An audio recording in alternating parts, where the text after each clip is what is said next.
Hey guys, welcome back to the channel. This is a story about what if Deku become greatest rescue hero. If you guys enjoy this movie, comment down below and let me know before I start. Please do support for more awesome content and leave a like. And don't forget to subscribe to my channel and also share this video with your friends and check out the description in my playlist. The author of the story, ProfessorRex from 𝐴3. So let's start the video. Dedications. I dedicate this book to the memory of Izuku Midoriya. Deku. I wouldn't be the man I am today if you never existed. The whole world knows my name, and now they'll know yours too. Kaachan. A month before my admittance to 𝐬𝐻 Academy, I told my quirkless classmate Izuku Midoriya that he was better off killing himself than trying to become a hero.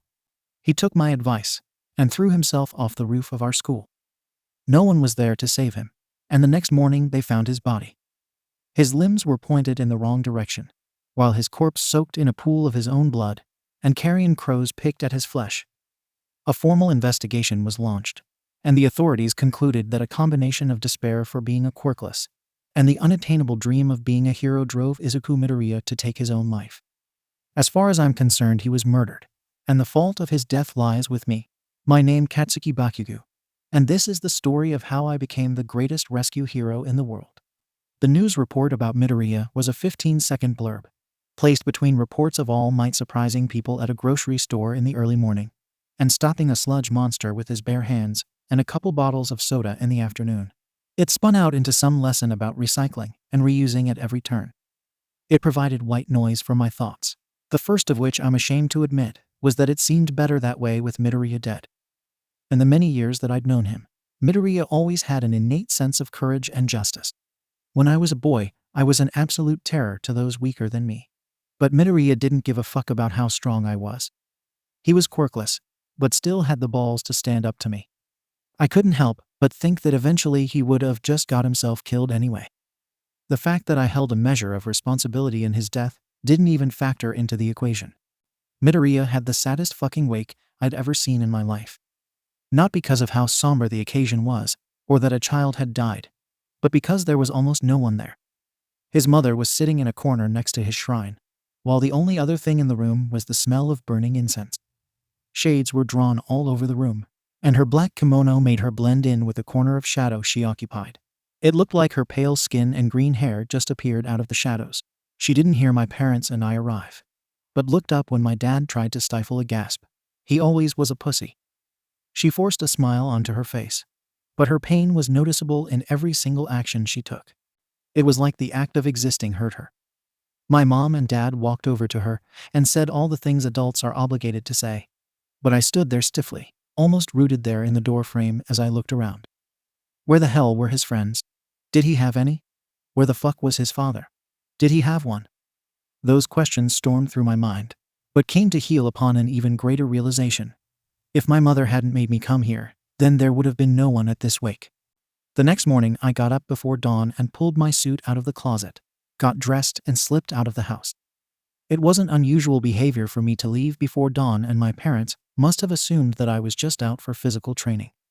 It didn't occur to me back then, but I didn't want them to know that I was going to Midoriya's funeral. Looking back, the emotion that drove me to such secrecy was guilt, a feeling that I didn't recognize because I'd never felt it before in my life. When I arrived at the shrine, the name-reading ceremony had already started, and a knot twisted in my stomach when I saw that yet again his mother was the only person there. I couldn't put words to it just then, but there was a wrongness to it.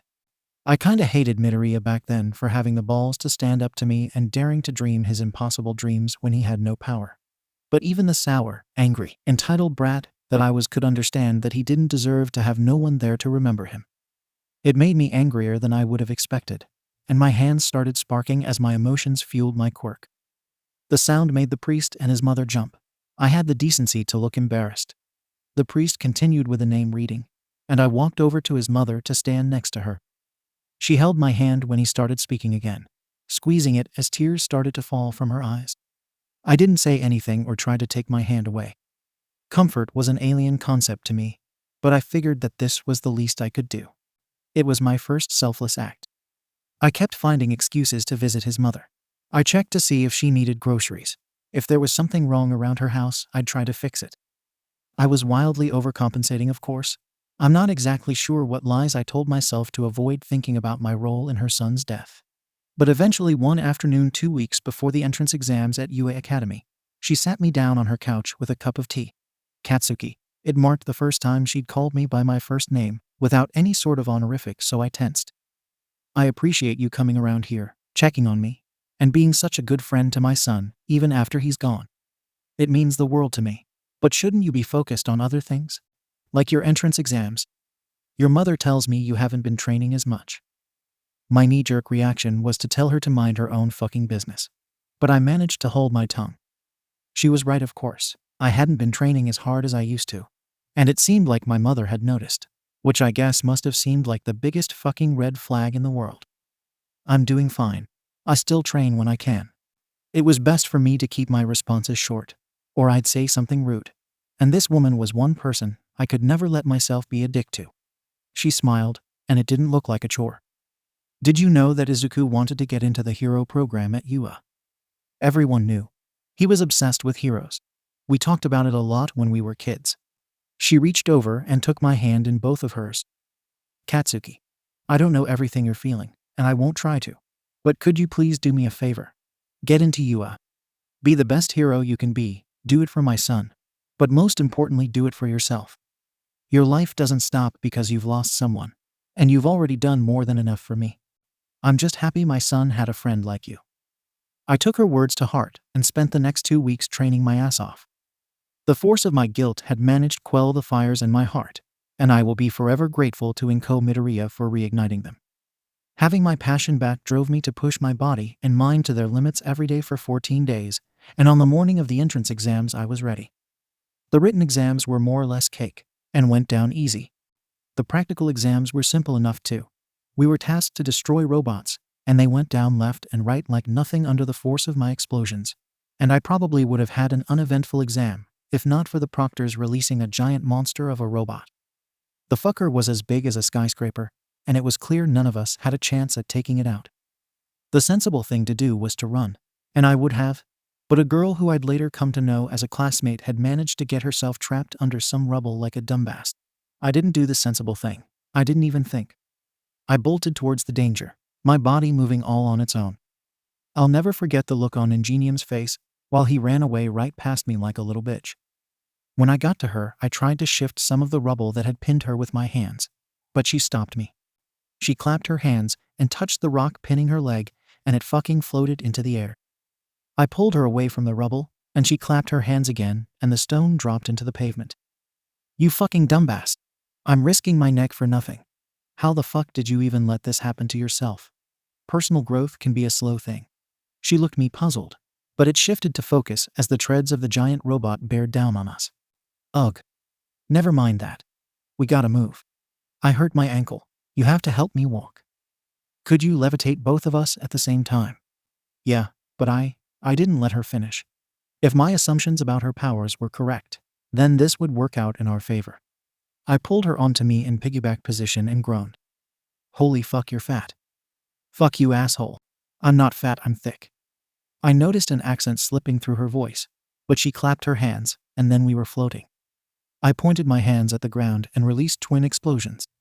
I can't really describe the experience, but both of our powers let us glide through the air. But together, when combined, it was the closest either of us ever got to flying. That was probably when my subconscious decided that it was attracted to her. Eventually, when we got to a safe distance from fucking robot, she clapped her hands and brought us back down to earth. I slowed the descent with controlled burst from my hands. We stood there for a second, my hands keeping her stable by holding the underside of her thighs, and her arms wrapped securely around my chest before I introduced myself. I'm Katsuki Bakugo. Ochako Uraraka. She proceeded to vomit all over my back and part of my hair. A few weeks later, when I got my acceptance letter and got to review the footage of the test, I learned that I had been smiling like a maniac the entire time. From the second I ran into danger to the second Ochako puked all over us. I was reminded of a moment from my childhood when little quirkless Izuku Midoriya put up his fist and tried to defend some kid from me and 2 other idiots. The odds were completely against him, but that fucker never stopped smiling. On the morning of my first day at UA Academy, I walked into our kitchen and was greeted by the sight of my mother and Midoriya-san having breakfast at our table. My father was wearing his "cooking is my quirk" apron as he served them pancakes. It was altogether something I hadn't expected. And as I stood there trying to puzzle together, just when the hell they all became friends, they looked up at me and stared, each with varying degrees of pride. "What?" I asked. "Nothing, son." My dad spoke. "It's just really nice to see you in your UA uniform." I gave them all a general grunt of acknowledgement, but I remembered who exactly was sitting in my kitchen. "Good morning, Midoriya-san." I gave her a half bow, because I was still me and bristled at the idea of giving anyone a full bow. I didn't try to rationalize my feelings about why I was being so respectful to her, because that meant confronting my feelings about Deku. She smiled and returned my greeting. My mom scowled at the exchange. "Oi, Katsuki. Why don't you ever greet me like that in the morning, you ungrateful little fuck? 'Cause you're a raging hag, and you're always on my fucking case. I'm not even gonna try to normalize the relationship I have with my mother. That's just how we are. I'll still kick a fucker's teeth into their colon on her behalf, to say nothing of what she'd do if someone tried to fuck with me. We have a guest, behave yourselves." My dad always tried to play the peacemaker, with ranging degrees of success. I cut him a break mostly for the sake of sparing Midoriya-san the typical rudeness of our household. I settled on sneering at him, and sitting down. He seemed pleased when he slid a plate of 𝐲𝐸 in front of me. If you're a foreigner who's reading this and have no idea what 𝐲𝐸 is, I'll tell you. Imagine a dish of fried rice, chicken, and vegetables packed into a neat half circle. Then someone frying an omelet and placing that omelet over the rice. Then you take a knife and split that fucking omelet open down the middle. All that runny egg goodness fall all over the rice. Garnish it with ketchup if you're a fucking pussy. If you couldn't tell, it's one of my favorite dishes, and Dad had made it for me on the morning of my first day of school at UA Academy. I've never given my father enough credit, but he always did shit like that for me. Mom too, now that I think of it. Maybe it was hard for him to express himself verbally. It's not like Mom and I were prone to letting people get a word in edgewise, but he always found ways to make sure that we knew he cared. That morning was the first time it ever occurred to me thank him for it. "Thanks, Dad."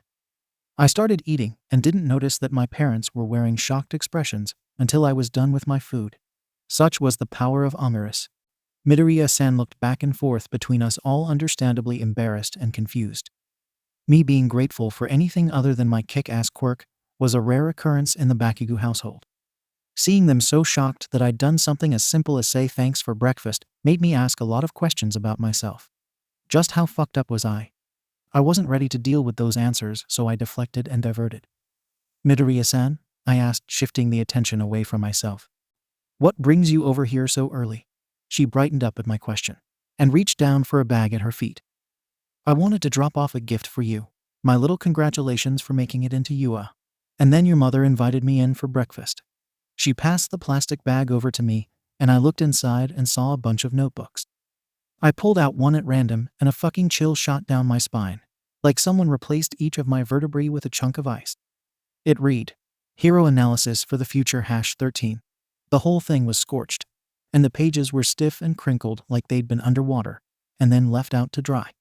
A storm of memories came flooding back to the last day I'd seen Izuku Midoriya alive. I burned this notebook and threw out of a window shortly before I told him he was better off killing himself than trying to be a hero. She hadn't noticed just how still I'd gone. Those were Izuku's notebooks. He covered them in notes about heroes and quirks. I thought you might find them useful. I see, can't take these. Oi, you ungrateful little bitch, don't refuse a gift."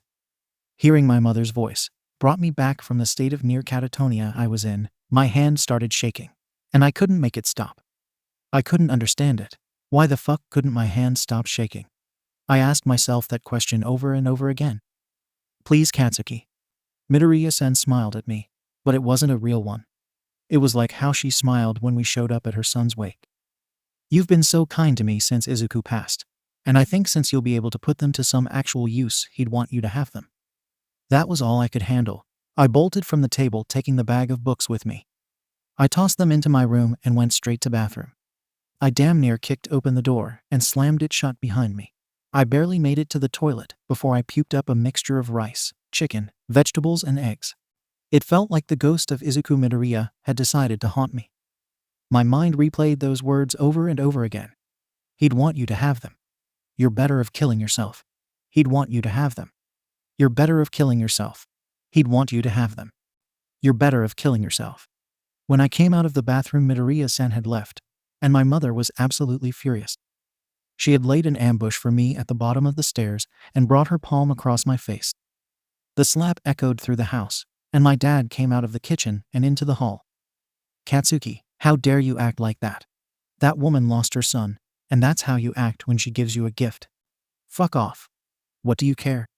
You never gave her the time of day before Deku offed himself. Why do you suddenly give a fuck now? You think pitying her is any better?" My face stung, and my emotions were raw, but I couldn't just tell her why I acted the way I did. So I put my walls up. I shrugged my shoulders and spit venom back at her. "It's called compassion, you little shit. When you get out of school, you go straight over to her house and apologize. Don't bother coming home till you do. Then maybe I just won't come home. Katsuki, do not fuck with me. Fuck you." She reared her hand back to slap me across the face. It was no less than I deserved. But the slap never came, and she just dropped her hand. Mom and I were similar in a lot of ways. Probably too similar, really. But there was one key difference between the two of us. She knew what lines not to cross, and when to turn it off. She gave me a look that summed up just how much of a human pile of garbage I was, and grabbed her keys and her purse, and headed out the door, only stopping to give Dad a kiss.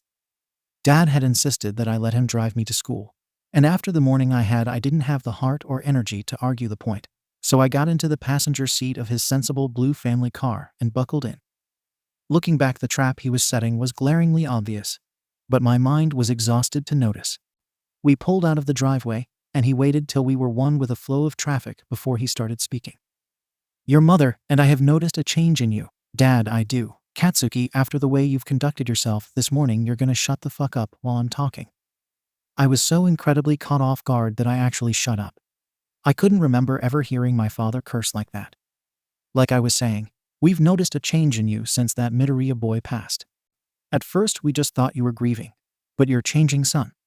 I want you to think about your behavior this morning, and then think about your future. This is the point in your life where you decide what sort of man you're going to be. So I'm asking you, think about it. Think about how it feels to treat a gift from your dead friend's mother with scorn. How it feels to say the words fuck you to your mother and break her heart. Think about how it feels to thank your father for breakfast. Then think about how it feels to greet your dead friend's mother with respect. Think about all of that and ask yourself this. What kind of man will Katsuki Bakugo be?" I wasn't used to feeling things like shame, guilt, or regret. But as I walked through the gates of UA, they consumed me. Instead of feeling pride or excitement, a melancholy overwhelmed me as I remembered my mother's face, and my father's question reverberated against the walls of my mind like a sad metronome. What kind of man will Katsuki Bakugo be? Even then, I was just barely self-aware enough to know that sooner or later, I'd have to answer that question. I hadn't really given it much thought yet. But what kind of teenager had? The most I could do just then was push all my feelings down deep inside me. Regardless of everything, I was still at UA for a reason, and nothing would stop me from being the best. Finding class 1 wasn't particularly difficult, and when I got there, I claimed an empty seat and propped my feet up on the desk. Nearly seconds later, someone was in my face. "Remove your feet from that desk this instant. You should be more respectful of school property." I don't imagine I have to tell any of you pro-hero fanboys reading this who was speaking. But for everyone else, it was Tenya Ada, known better by the name 𝐀𝐦. Even back then, the guy had a dedication to order. Unfortunately for him, he caught me on a really bad day. "You should probably fuck off." He looked taken aback, and then I watched recognition appear on his face. Perhaps we got off on the wrong foot." He extended his hand. "I'm Tenya Ada. I might have misjudged you. I remember you from the exam. You ran towards that robot and saved that girl. You must have seen that there was another layer to the test. I'm sure I can learn much from you." Hearing those words pissed me off, and I remembered where I'd seen him from. I slapped his hand away. "You're the guy who was running away like a little bitch. I hate to disappoint you, but I didn't know about the rescue points. I helped her because that's what heroes do. We're supposed to run towards danger, not away from it, you coward." Was I taking out some of my frustrations on Ida? Absolutely. That doesn't mean I was wrong, though. There are plenty of situations where a hero might have to run from a fight. But if you're running 'cause you're scared, then you're in the wrong business. I was harsh with Ida, but at the time it was impossible for me to have any respect for him. Hey, angry explosion guy. I looked up when I heard that because who the hell else would be angry explosion guy? Ochako Uraraka was standing in the doorway of our classroom. I guess Ida recognized her too because he walked over and gave her a full bow. I'm sorry for running away when you needed help during the entrance exam. She looked surprised and confused, and our classmates had been watching since about the time I told him to fuck off. This just added another layer to the show. It's no big deal, she smiled just a bit awkwardly. It's not like I was in any real danger. And that thing was scary, so I understand. It's impossible for me to know what was going through his head at that moment, and I've never asked him. But I'd bet between the verbal abuse I laid on him and Ochako being so chill about it all that he probably felt guilty. There was a lot of that going around those days. She stepped around him, and he went back to his seat and hung his head low. The chair next to me scraped across the floor, and she took the seat. I cast a glance at her, and she smiled wide. You made it. Thanks for helping me out at the entrance exams, by the way. I greeted her in my way. How's the ankle, fat ass? She hadn't limped her way over, which was pretty amazing considering that when I'd last seen her, she had her ankle pinned under a giant piece of rubble. Wow, what a considerate asshole. She rolled her eyes and turned in her seat to face me. It's fine. Recovery girl healed it right up. Good. Take better care of yourself next time. You may not always have someone around to save your ass, especially considering how huge it is. I wasn't sure exactly at what point I started having fun messing her, but it was easy and got my mind off the clusterfuck that happened at home. You seem awfully obsessed with my ass. Something you want to tell me? Her comebacks were also pretty amazing. You know, you're pretty rude, but your heart is in the right place. I can tell you're going to be a great hero. I'll be judging that. The greatest thing Aizawa-sensei ever did for me was appear at that moment, because I had absolutely no comeback for what she said. And when I say appeared, I do mean it literally. To this day, I don't know how he did it, but he just appeared in the front of the room, laying across his desk in a sleeping bag. Well, don't just gawk. Get into your costumes. Aizawa-sensei had us change into our uniforms and report to one of the school's many training arenas. This one happened to be the same one that I had my entrance exam in. The rules of the training were simple: 2 teams of 2. One a hero and the other a villain. The villains had to protect their super weapon from the heroes, and the heroes had to seize it. He gave us earpiece communicators and told us whichever team achieved their goal in 15 minutes was the winner. In the hero business, it's common for random heroes to be forced to team up and work together.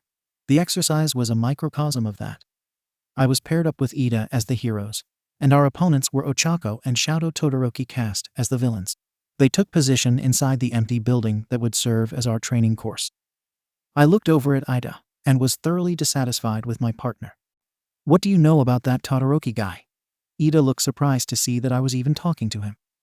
Not much. It would seem that we're at a disadvantage. Uraraka-san would be familiar with both of our quirks from the entrance exam, and developing a counter-strategy with Todoroki. Just stay the hell out of my way, alright? We're a team Bakugo, you can't run off by yourself. And how the hell am I supposed to trust you to have my back? I was probably being too hard on Ida, but at the time I just couldn't trust him. I think I came down so hard on him because I saw pieces of myself inside of him. Him running away from Ochako was just an easy scapegoat for me to project my guilt about Izuku onto him. Aizawa-sensei started the timer, and I walked inside the building, vaguely aware of Ida trailing behind me. The interior of the building was a series of tight corridors and corners. Taking what Ochako and I knew about each other's quirks, I assumed that I wouldn't have to worry about her trying to take Ida or I head on. I remember that it suddenly got cold in there, and before I knew it, a jagged wall of ice was rushing at me. I held my hand up and fired off what was back then a medium explosion. The wall erupted and ice chips dug into my skin. I looked back at Ida, who was just as surprised. I grinned. Well, I guess now we know what Todoroki's quirk is. He had managed to ice what looked like the entire building. It was probably the first time in my entire life that I felt like I was being challenged. It also presented a problem. Would Todoroki know that I stopped his ice? Did he have our position? Bakugo. Look at the ground. There was a trail of ice that started from where I launched my explosion. What made it distinct from all the ice coating everything else were the jagged icicles jutting out of the ground. That either leads back to Todoroki or it's a trap. It's probably a trap, but I'll take it over blindly fucking around in this building. If we had more time, I would have liked to try and find another way. But we were on the clock. Glasses, stay behind me. If this is a trap, I can deal with the icicles while you head off to deal with the weapon. That is strategically sound. But supposing it is Todoroki, his quirk is clearly quite powerful. Can you manage? Don't insult me. I'm gonna burn a matching scar into the other side of that fucker's face. And even if I can't win, it doesn't matter. You just have to do your job and get the weapon all right. I was starting to come around to the idea of having Ida on my team. It occurred to me that Todoroki was probably a whole hell of a lot more dangerous than Ochako. And as much as I didn't like him at the time, he was my teammate. And I couldn't stomach idea of someone on my team getting hurt. Right, Bakugo? Why are you smiling like that? It's rather unsettling. Haven't you ever seen All Might? Heroes smile in the face of danger. Todoroki's trail lead us to the top floor. And on the way up, we stopped at each floor, allowing Ida to sweep the area to make sure we weren't getting played. With his speed, it didn't take very long. Outside of that, we talked strategy for how we'd approach the situation. I managed to convince Ida to employ a few stratagems that weren't exactly heroic. The first thing we saw as we rounded a corner and started our sweep for the weapon was Todoroki's eye. It glowed in the dark like a single red bulb against a sea black and icy mist. I figured this might be easier if I let the two of you come to me. You can try to fight me, but it won't end well for you. I know one of you likes to fire explosions and alter your trajectory, and the other one can run really fast. In this small corridor where you have to run in a straight line, I have the advantage. You can try me, but you will get hurt. Ida. Fastball special. There was boom as his engines activated, and he ran towards me from behind. When he was right behind me, he grabbed my arm and carried me with him. The force of it almost tore my arm out the socket. But we had crossed about half the distance to Todoroki in 2 seconds. That was all the time he needed to send an ice wall at us. Ida let go of my arm and sent me flying at it. I pointed my hands behind me and let out an explosion the second I heard Ida's boots skidding across the ground. The momentum boost brought me inches away from the ice wall, but I had my hands out towards it and poured everything into a big blast attack. Our attacks collided with a roar of flying shrapnel and steam. Ida's engines roared to life, and I can only imagine the look on Todoroki's face when he came roaring through the cloud of steam and landed a cheap sucker punch into the icy half of his face. Ida kept running to search the floor for the weapon. I was running to fuck up other side of Todoroki's face. We were on the top floor, so we'd bet everything that the bomb had to be up there. And all I had to do was kick Todoroki's ass long enough for Ida to find it. He formed a patch of translucent ice in my path, and I tripped as I was running, but I rolled into it. I had to keep moving forward. Fighting him from afar was a death sentence. He responded with surprise, more ice, and sent an ice-covered fist into the top of my skull since I was still low. It hurt like a son of a bitch, and the ice was so cold that when he pulled his fist back, a piece of the skin off my scalp went with it, staining my hair crimson. I opened my palm and thrust it up towards his chin, ready to end the fight in one blow, and primed an explosion. He leaned back, and when the blast detonated, it blew a hole in the ceiling. Bits of rubble rained down and beams of sunlight came down on us. I kept up the pressure and threw punch into his gut, and I tried to get back to my feet. He bought his ice-coated skull against my forehead and took a patch of skin from there too. Blood poured down my face and got into my eyes. I tried to blink it away, and he reached out with his hand and put it on my chest, taking advantage of my blindness. The cold surrounded me. It spread over my body and burned like the coldest fire you could imagine. I twisted my hands towards him and released an explosion into his chest before the ice engulfed my palms. I was so thoroughly encased in ice by then that I didn't even move from the recoil. But it sent Todoroki flying. The sunlight from the hole in the ceiling was my only source of warmth, and for just a second I lost it. I looked up as a shadow was cast in the sky by the goddamn weapon. It was like a bomb from an old kid's cartoon, and it was just sitting there floating in the sky. Fucking fat ass. Ida, I shouted into my earpiece. The weapon, it's in the sky. Take out Uraraka. It was already too late though. The timer buzzed, and we'd lost. I learned a bitter lesson that day. There was always someone better. The rest of the day was filled with irrelevant details, and I walked out off US gates with a bandage on my forehead and another on the top of my skull. I pulled out my phone when I felt it vibrate and saw a text from my mother. It read, "I meant what I said. Don't come home till you apologize." I sighed. I wasn't sure what was worse, dealing with the entirely new sensation of failure or my problems at home. I typed out a reply. On my way over there now. I'm sorry. I love you. I tried to remember the last time I had told someone I was sorry or my mother that I loved her. It was deeply unsettling to me that I couldn't remember. Hey, explosion guy. I looked up and wasn't at all surprised to see 𝐀𝐦 there. I don't think anyone else would have been that comfortable calling me explosion guy. Wait up. You want to walk to the train together? I did tell you my name right? It's Katsuki Bakugo. Why the hell do you keep calling me explosion guy? Why do you keep calling me fat ass? My name is 𝐀𝐦 𝐍𝐴. Fine. I'll call you 𝐀𝐦. Is there something you wanted?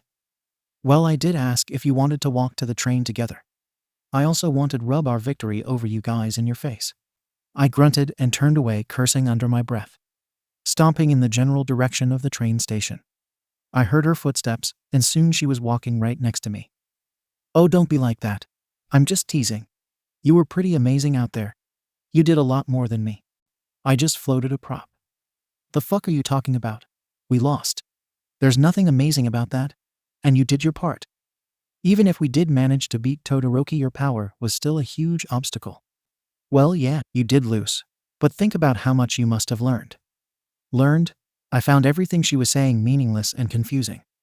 The idea that a loss was in any way valuable was a foreign concept to me back then.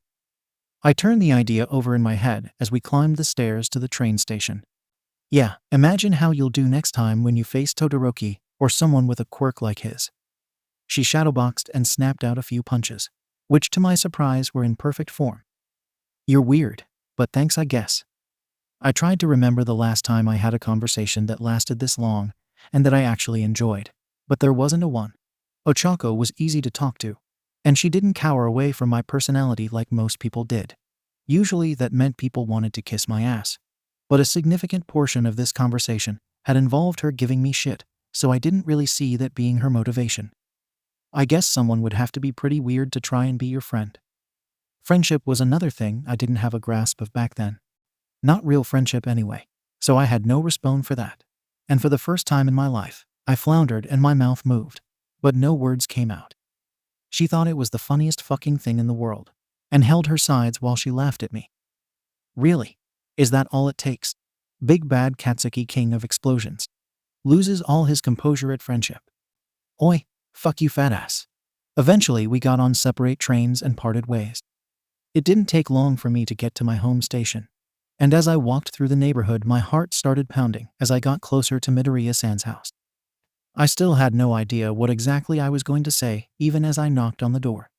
I heard shuffling from the inside, and then the sound of the locks turning. She poked her head through the door, and my resolve eroded a bit when I saw her face. Her eyes were red, from what had to be tears. She wore her pain like battle scars. Katsuki, come on in. I stepped in after she pulled the door apart and stepped aside. Her home was remarkably clean, almost sterile, like she tried to wash everything away. Would you like some tea? No thank you. I came here to apologize to you. I'm sorry about refusing your gift this morning. I didn't mean to be rude. I bowed to her, all the way this time.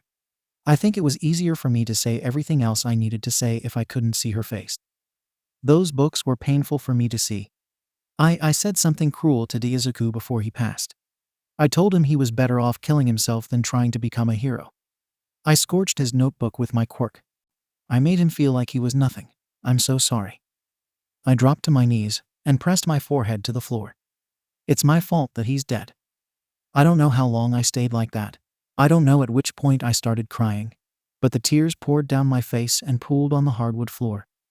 I don't even know why I told her everything, but when I walked into her home and looked at her tear-stained face, I couldn't lie to her anymore. I couldn't lie to myself anymore, and everything just came out. Katsuki, stand up. Her voice was barely above a whisper, but I did what she said without hesitation. Her expression held even more pain than when I walked in. I would have let her punch me, kick me, slap me, hit me till she was satisfied. But of all those things she chose to hug me. She cried into my chest. You weren't even his friend. You were cruel to him. You didn't even like him, and his life didn't matter to you. So how could this be your fault? I was his mother, Katsuki. His fucking mother. And he thought I didn't believe in him.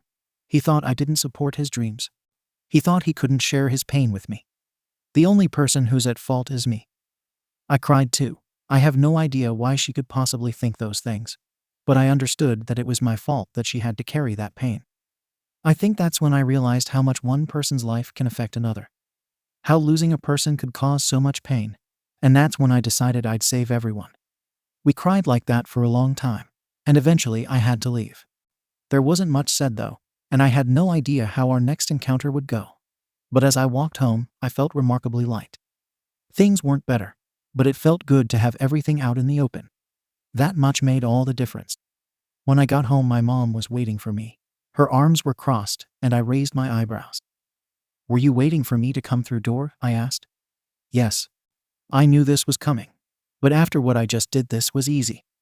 I got your text message. And I got yours. So did your apology go well?" That was something I didn't have answer for. I don't know, but I gave her the best apology I could. Outside of bringing her son back to life. But I kept that part to myself. "Katsuki, I'm sorry." "Mom, I'm sorry." We spoke at the exact same time, and somewhere off in the kitchen I could hear my dad laughing, and she held up her hand to stop me from speaking. "I shouldn't have hit you. You're grieving too, and I didn't recognize that. I'm sorry." "Mom," I sighed. "I think that if you hit me more, I would have turned out a lot better. I'm sorry for the way that I am."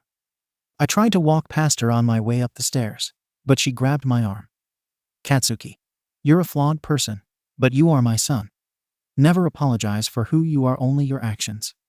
She let me go, and I didn't say anything back as I climbed the stairs and went into my room. I dropped my bag and sat down on my bed. I heard a crinkle of plastic and looked down next to me and saw the bag of notebooks. I reached in and pulled one out. It read, "Hero Analysis Notes for the Future #1. I opened the cover and saw what looked like a crude drawing of me as a child. Messily written in a child's script were notes about my quirk and how I used it. It was surprisingly complex, but there was one glaring issue. He spelled my name wrong. Instead of Kaachan, he wrote it as Kaachan. Kaachan. That had a nice ring to it. I woke up the next morning feeling a lightness in my heart that I hadn't felt since before I found out that Deku had passed away. Spilling everything out to his mother had been cathartic. I still felt like crap about the whole thing, but that was when I decided that I could keep moving forward at least. Midoriya's death might have defined me, but I wasn't going to let it chain me down. I had a promise to uphold, to be the best hero I could be, and I'd see it through to the end. There was a media circus outside of UAP by the time I got there. I'll go on record now saying that I absolutely hate the shitstorm of media attention that goes along with being a pro hero. That morning they had been whipped up into a frenzy when the news broke that All Might would be teaching at UA that semester. The press had clogged the main gate and were harassing students on their way in. It pissed me off. Dude, if you're thinking about blasting your way through the press, I wouldn't recommend it.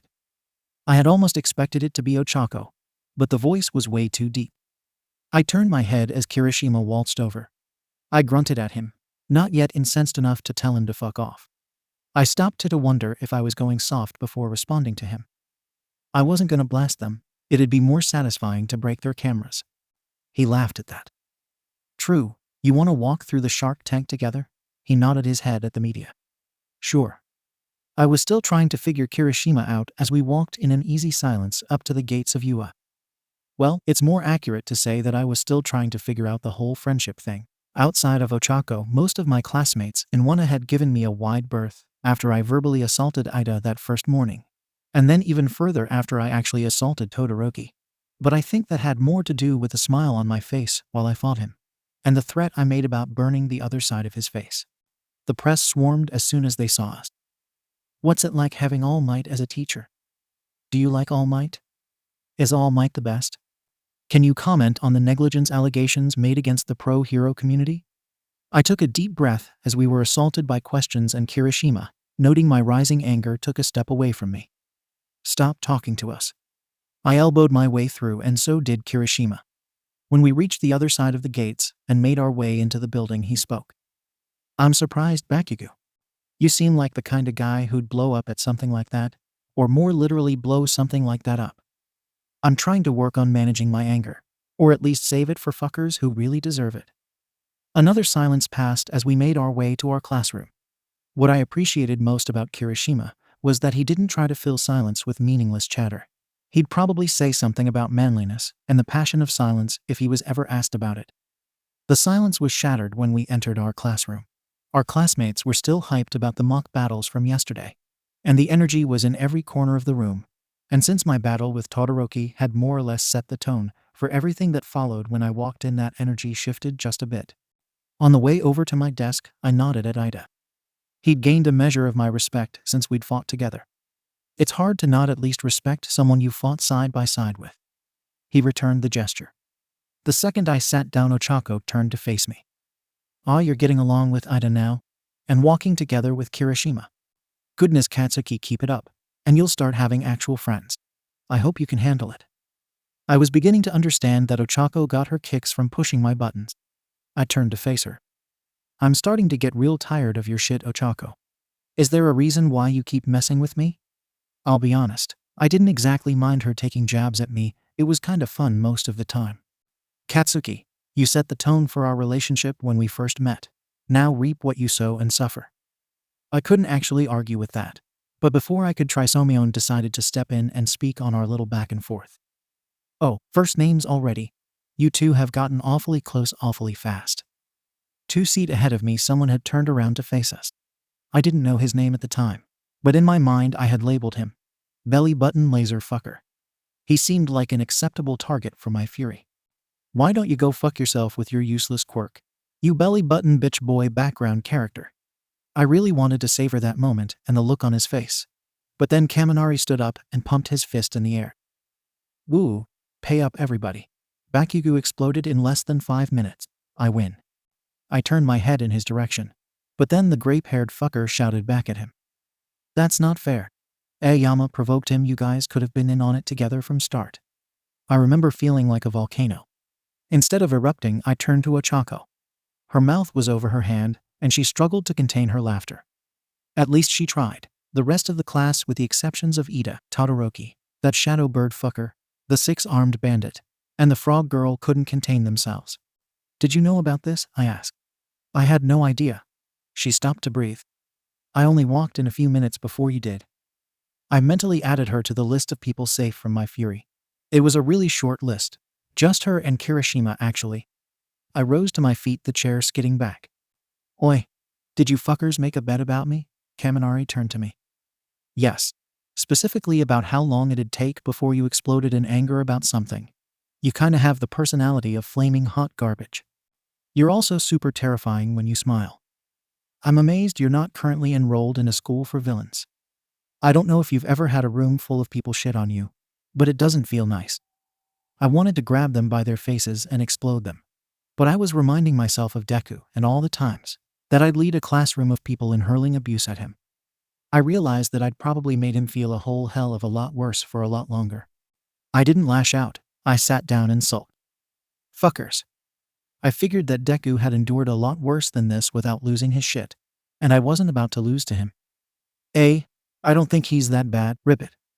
All the heads in the room turned as one and regarded the frog girl, Tsuyuasui. "He's abrasive, but so far he's only exploded at people he cares about." She pointed one long finger at Ochako. "Or at people he thinks aren't living up to the ideals of a hero." She pointed another at Ida. They were silent for a few seconds before Kirishima spoke. "When you put it like that, Bakugo's actually pretty manly, isn't he? I hated having people speak about me like I wasn't there, and I hated the attention and scrutiny. But after everything I'd put Deku through, that didn't really matter. I thought of 𝐀𝐦 𝐍𝐶𝐭 and how she would never get to see her son again, and my stomach turned. I decided getting verbally abused by my classmates was something I could live with. Ha ha ha. What a lively class. All the attention that had been on me vanished in seconds when All Might stepped into our classroom. If you've never had the privilege to see All Might with your own 2 eyes, then I can only try to explain how it feels. Imagine that every worry you ever had, and every insecurity and fear you carried just vanished, because he was here, and everything would be alright. He was wearing his Silver Age costume when he showed up, and he addressed the room like a crimson beacon of peace. But let's not forget to honor our classmates. Now into your costumes. Your instructor is here. It took everyone a while to get over the shock of having All Might as our teacher. It wasn't a surprise though. Part of the reason the competition was so stiff this year was because it was widely known that All Might had decided to take up teaching. But seeing him in the front of your class was just inspiring. The air was charged with awe and ambition. All Might and Aizawa-sensei boarded us onto a shuttle that took us to the 𝐬𝐡𝐢 facility, where we were greeted by the pro rescue hero 13. If All Might was the uncontested #1 hero, then 13 was probably the uncontested #1 hero when it came to rescue operations. Arguably, even better than All Might. 13 could do it all: fires, floods, rock slides, earthquakes, and even nuclear disasters. 13 was also wrapped in mystery. Nobody knew their gender, or what they might have looked like.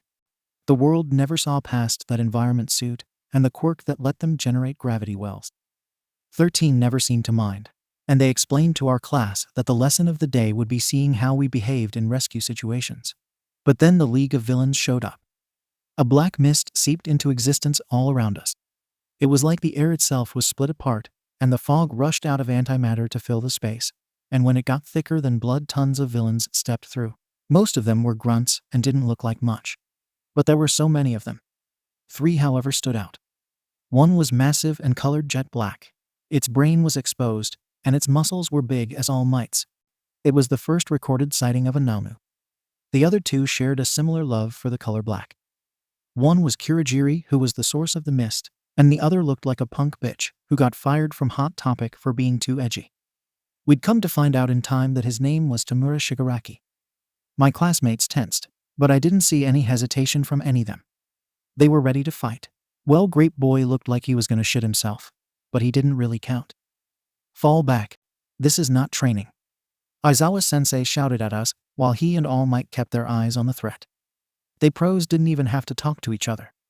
All Might took point, while Aizawa-sensei hung back and formed a defensive line and flicked down his goggles.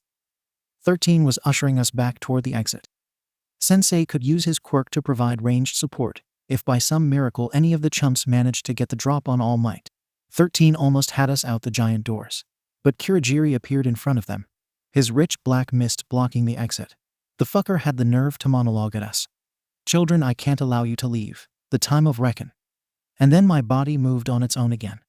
My classmates were all behind me, and there he was, an obstacle to their safety. I wanted to protect them. It was all I could think about. I didn't tell my hands to blast off of the ground, but they did. Twin explosions rocketed from behind me, and the smile was glued onto my face. I wasn't alone though. Kirishima was right next to me, and we launched through the air. But we never even made contact with him. We lashed out to strike and found ourselves bathed in the darkness of 𝐀𝐦.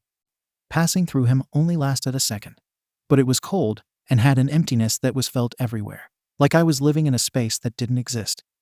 When we came out of the darkness, it looked like we were in an empty building that was ready to collapse in on itself. It was dingy and disgusting, but the more pressing issue was that Kirishima and I were surrounded by villains. We didn't have to speak and got back to back. He shifted to his hardened state, and I primed explosions in my hands. Then they attacked. The thugs were sloppy and untrained, but our biggest detriment was cowardice. If they had tried to swarm us, they might have overwhelmed us with sheer numbers. But as it was, they were too scared to get an explosion to the face or a rock fist through the gut. We made short work of them, and when the last one was down, we had time to formulate a plan. We need to see if we can rescue the others. Kirishima didn't have any hesitation as he said it, and I respected the hell out of him for it. "No, we need to focus on getting back at that black mist fucker." "What kind of man are you, Bakugo? It's our fault that we all got separated. We have to help them. Just think for a second. They need that black mist guy to make any sort of easy escape. And these punks aren't worth a damn. Our classmates can handle them." The fucker started smiling at me. "So you're saying we should trust our classmates? That's pretty manly, Bakugo." When we finally made it back, things weren't looking great. Some of our classmates had managed to get past 𝐀𝐦, and Ida had sprinted back to the school for reinforcements, but it didn't look like we'd last that long. All Might was engaged in battle with the 𝐴𝐻𝐬. They were trading blows, faster than I could see, but each clash made the 𝐬𝐡𝐢 facility shake. Sensei was starting to get overwhelmed by sheer numbers, and 13 was down for the count. 𝐀𝐦 was still a threat. My classmates had managed to expose a piece of metal armor that I could only assume was protecting the vulnerable part of his body. I focused on that. The armor had just been slammed into the ground through a combination of Zero and Sato's quirks. I put my hand over it and released an explosion. The impact seemed to have him rattled, so I checked the battlefield. I understood completely that if we tried to interfere in All Might's battle with the Naomu, we'd just get in his way. But Sensei was outnumbered and his opponents were more on our speed. Kirishima, Sato, don't just fucking stand there. Help out Sensei. Zero, guerrilla tactics. Get in there and keep moving. Trip up who you can. Ashido, hurl acid at the fuckers. My classmates stared at me like deer in headlights. Everyone but Kirishima anyway. He charged in, and a fraction of a second later Sato was there too, right behind him, plunging headfirst into the fight. Their strength quirks literally punched a hole right through the enemy line, and they stood back to back, taking some of the pressure off Sensei. Zero was there just behind them, swinging through the air on his tape. He never stayed in place for very long, and used his quirk to stick enemies together or to the ground. Ashido used her acid to melt the ground beneath her, and skated through the crowd, tagging people with acid burns. Do you really think this will make any difference? I looked down at Kurogiri and released another explosion into his armor, but he kept talking. I'll let you in on a little secret. That creature, that Naomu, was specially designed to kill All Might. You've given your friends something to do, but that beast will kill All Might, and then who do you think it'll attack next? You're rather cruel giving them this hope. You gonna shut him up with another explosion? I looked up and already knew the voice. Ochako was standing over me and supporting 13. I released another explosion and Kurogiri shut the fuck up. 13 looked me over. Bakugu, right? You should be down there fighting with your classmates. If you're going to be their leader, then you should be supporting them from the front lines. I can keep watch over him. They held up their hand and painted the black holes of death at Kurogiri. Go.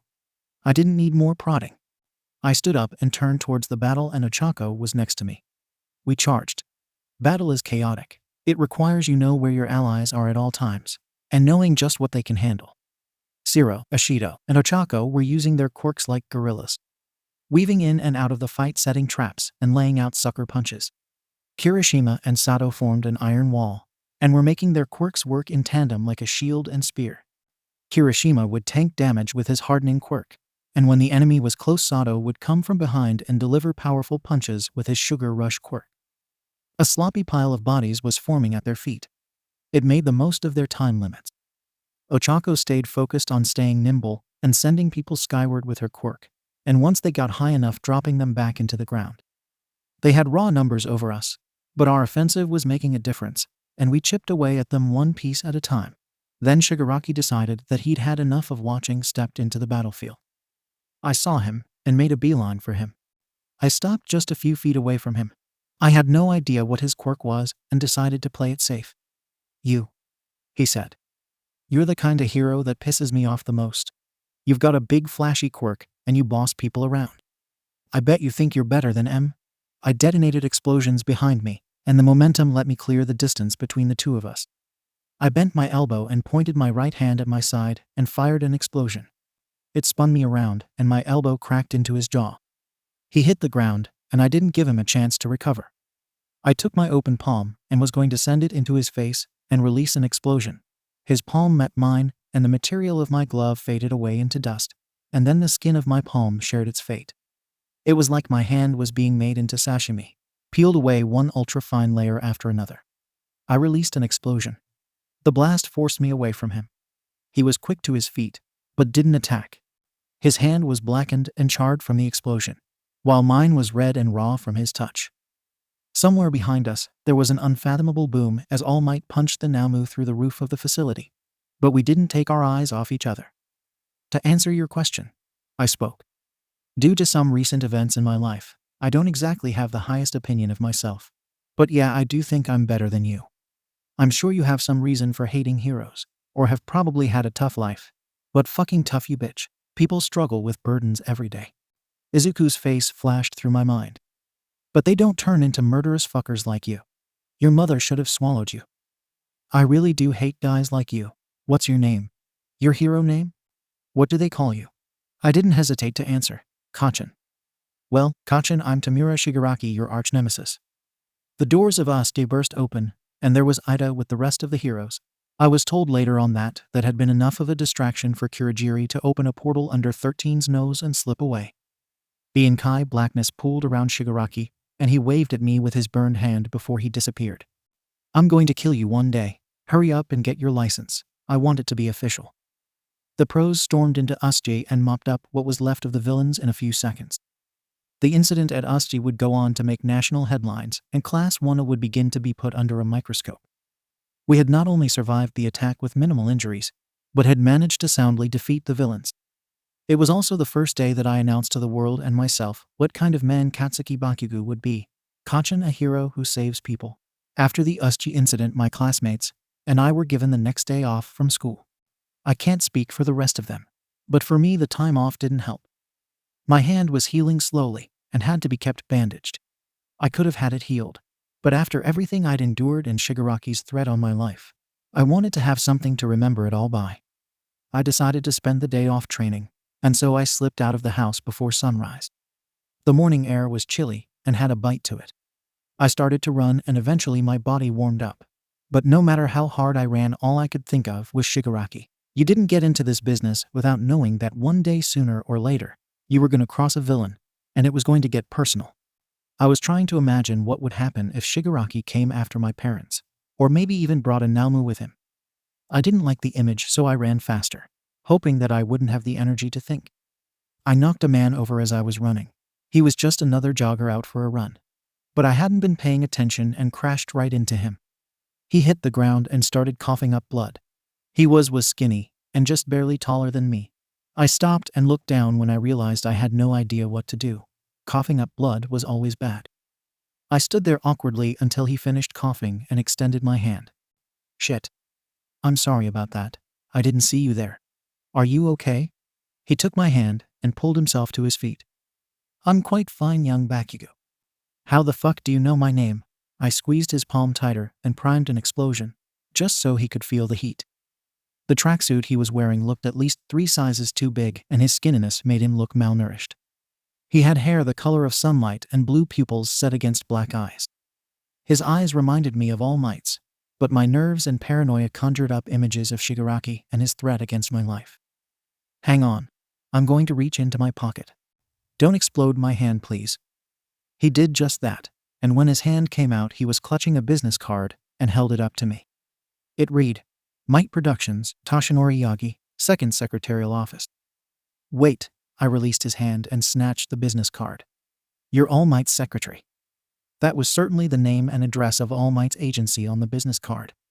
There was even a little drawing of the Might Tower in the corner. I decided that this man was probably who he claimed to be. One of many, but I do have the distinct pleasure of reporting directly to All Might. He speaks very highly of you. Hearing that All Might thought highly of me was like a knife in the gut. It was praise that I should have been able to enjoy, but I just couldn't. Not when I knew it'd all be blown away like sand on a windy day if he ever found out about Midoriya. His teaching at UA has forced me to relocate as well. I didn't mean to startle you by saying your name, but I recognized you from his descriptions. He's an avid storyteller, and you rallying your classmates at 𝐬𝐻𝐬 has become a favorite of his, I think. I didn't know what to say to that. More praise from All Might was unexpected, and more than I thought I deserved. "Well, thank you.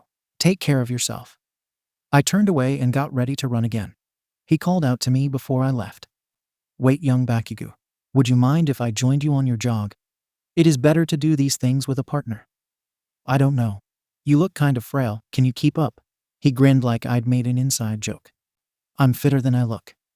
Turns out he actually was. I started off at a light pace for his sake, but when I noticed he had no problem keeping stride, I turned up the pace, and he stayed with me just fine. I turned my head to him. "You really are fitter than you look. What's your secret?" He chuckled again like I'd made some sort of inside joke. "Oh, I've just spent a lot of years chasing All Might from crime scene to disaster area to fundraiser. It forces me to stay in shape. May I ask you a question, young Bakugo?" "Sure. Why do you wish to be a hero?" The question stopped me in my tracks, and for just a few seconds Yagi's footsteps plodded along rhythmically in front of me. He stopped and turned around to face me. "If you had asked me that question maybe 2 months ago, I probably would have said I wanted to be the best, and I wanted the world to see it, just like All Might. I wanted to be someone who never loses, and it's still kind of true. But now more than anything I want to be able to save people. I want to save everyone." "That's a worthwhile goal, young Bakugo. But between those 2 months and now, what changed? Someone died, and it was my fault. I don't mean that as in someone died and I failed to save them. I mean I was so cruel to this guy that I might as well have pushed him off the roof myself. Being honest about Deku was starting to become natural. Opening up kept me from going insane with guilt. But it added to my self-loathing. I don't think I'll ever be able to be to the best. And damn sure not the next All Might with that cloud hanging over me. But I can still give it my best. And try to save everyone I can right. Yes, young Bakugo, I think you can. He smiled. I may just be a secretary, but I've been around a lot of heroes. The greatest ones are driven by a desire to save people. Even if that cloud over your head means you can't be the next All Might, I think it means you could be something different. Something just as important to the world, maybe even better. And that was the day I was deemed unworthy of one. For all it'd be a while before I ran into Yagi again. But our conversation and its implications were stuck in my head. I was so distracted that when Sensei announced the UA Sports Festival, I didn't even look up. I should have been paying more attention, or I would have noticed Kirishima and Ochako sneaking up on either side of me. They each shouted in one of my ears, "Bakugo, get pumped." It took every measure of self-control not to fall out of my seat or explode their faces. But somehow I succeeded. "What the fuck do you two want?" They both pumped a fist in the air in fucking unison, like a couple of perfectly synced marionettes. I was annoyed beyond belief. "Dude, where's your energy? The sports festival is gonna be going down soon." Kirishima was more energetic than usual and Ochako was the same. I could understand, but I had a lot of things on my mind. But I couldn't find it in me to give a ton of fucks about the sports festival. Not after Shigaraki and Yagi. "Hey, why do you guys want to be heroes?" They looked surprised at my sudden change of topic, but I wanted to hear what they had to say. Ever since it dawned on me that these two were the people I had the most experience fighting with, and that when shit went south, they were usually by my side. I wondered what kind of heroes they wanted to be. Kirishima answered first, and without hesitation. "I always wanted to be a manly hero like Crimson Riot. That means no hesitation and living without regret. I want to be the kind of hero who doesn't hesitate, and if you don't hesitate, you can't regret." I hadn't expected anything less from Kirishima.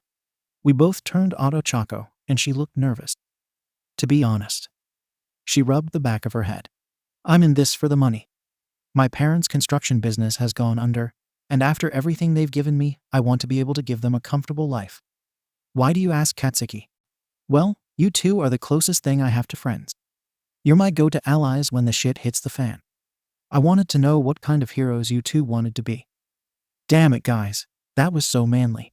Kirishima grabbed us both and pulled us into a tight hug. Ochako and I were pressed together, and I caught the scent peaches on her hair. "Wow. Class 1 sure can afford to take it easy, can't they?" Kirishima put us down and our entire classroom looked where the voice was coming from. The door was open, and there was a whole crowd of students outside. But this one purple-haired fucker stepped through and addressed the room. "Has being celebrities made you complacent? Do you think you're better than us because you've had to face a few villains?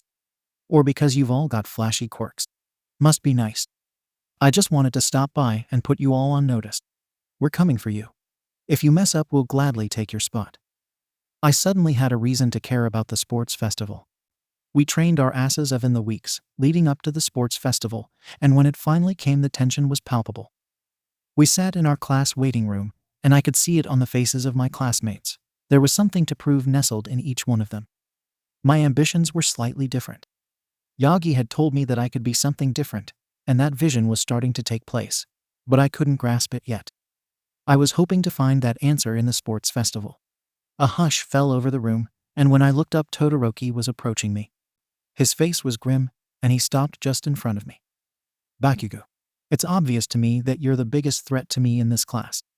As it stands, you couldn't beat me in our last battle, and you won't beat me in this one. My father is watching. That means I need to crush you." I smiled. "Try it, Todoroki." I didn't exactly know who the new Katsuki Bakugo was yet, but the old one, he lived for shit like this, and Todoroki's challenge added fire to my heart. Since I had the highest score on the entrance exam, I was called up to speak at the commencement for the festival. I wasn't sure what I was trying to become yet, but in that moment, looking at my classmates and everyone else aiming to claim a victory by standing on their backs, it clicked for me. The world of heroes was a no-holds-barred battle for popularity, but that didn't matter to me. I just wanted to save people and be the best that was possible for me. Each person here was standing in the way of myself and my class, and then I knew what to say. I just wanted to say that I don't give a fuck about this festival. But some of the students here decided that being a hero is a zero-sum game, and that if they wanted to be the best, it meant stepping on the backs of myself and my classmates. All because we've faced real danger before. Because the media decided to praise us for it. I think that's fucking stupid. But I can't change their minds, so instead, I'll say that this is my declaration of war. Come for us if you want. But Class 1A will crush you. We're gonna win it all. And when there's no one else left, we'll show you what it means to fight like heroes. I walked down from the stage and Midnight took my place. She tried to restore some manner of order to the stadium. The crowd was torn and exploded into a wild medley of cheers and jeers. It was kind of funny. Even though the stadium was mostly filled with pro-heroes, a few words had brought them near to riot. It made sense to me even back then. The thing that separated heroes like All Might from the guys you've never heard of, who spend their entire careers as sidekicks, isn't the power of an unstoppable quirk. It's just the drive to be better than everyone else. I'll let you figure out which heroes in the crowd were booing me and which ones were cheering me on. At the bottom of the stairs, my classmates met me with a mix of stares and grins. What? I asked. 𝗵𝗃𝗀𝐬. What the fuck, man? Are you fucking serious? They're gonna be on our asses now. 𝗵𝗃𝗀𝐬. Why on earth would you say those things? That sort of behavior is unacceptable. Apologize to the other students. They took a few more turns yelling at me, but they were mostly nervous. I think that speech had been my way of helping them. After us, I had grown attached to them and wanted to see them all succeed. But I didn't really think they had a shot at it unless they were absolutely on their game. And this was my way of pushing them there. Are you guys done yet? I elbowed past them and made my way to starting line for the first event. They were gunning for us anyway. So now we'll show them and the rest of the world why they shouldn't fuck with Class 1A. When damn it. I lost the first challenge to Todoroki. He crossed the finish line a whole 2 seconds before I did. And when I finally did make it over the damn line, he was there on the other side looking me in the eyes. The arena was roaring. But Todoroki regarded me with that icy glare of his. It made fire boil in the pits of my gut. He didn't have to say what he was thinking, it was clear as day and written all over his face. He turned his icy gaze from me and into the stands to gaze into the face of his father, 𝗵𝗏𝗏. I grew to understand Todoroki in that moment. I wasn't really an opponent in his eyes. I was just a stepping stone to being greater than his father. That pissed me off more than I can describe. My hands balled into a fist as Midnight explained the rules of the cavalry battle. I could deal with wearing a target on my back and people aiming to remove me from the fight. But this was just disrespectful, that he dared look down on me. I wouldn't allow it. He'd be crushed. I was trembling when Kirishima rushed to approach me. 𝗵𝗃𝗀𝐬, he said. Let's team up. He had his fist held up, and he looked ready to fuck shit up. You're going after Todoroki, aren't you? Then you're gonna need someone up front who can tank your explosions, right? You know I came in second, right? That means there's gonna be people coming after me too. You okay with being a target? He smiled. Todoroki dropped a frozen robot on me during the race. You're not the only one looking to dethrone him. Kirishima and I recruited Ishido and Ochako respectively. Ochako was happy to join up, and it only meant I had to endure more of her teasing. Ishido was a little bit more skeptical, which I respected. Having the second highest score meant that I was only slightly less of a target than Todoroki. But Kirishima was able to convince her through a combination of reminding her about the way I handled the Asuji incident and whispering the words "horn buddies" to her when he thought I wasn't paying attention. With the team assembled, we huddled and formed our attack strategy. Kirishima was our front line, Ochako our left flank, Ishido our right, and I was standing above them all as the captain of our enterprise. I won't go into all the details, but when the starting gun sounded, things went to shit pretty fast. Some of the lower tier teams made a beeline for Todoroki's group. He had teamed with Yaoyorozu, Kaminari, and Ida. They didn't move a muscle as they were swarmed. Instead, Todoroki launched a wave of ice at them and froze their feet to the arena floor. That's when they moved to attack, snatching the headbands off as many teams as they could. With Ida's speed towing the rest on skates, it didn't take very long for Todoroki's team to snatch up several headbands. Then the other teams launched their attacks on us. Mina hurled acid at the ground on our right flank. We had figured that rather than wade their way through acid, they'd either try to approach us head-on,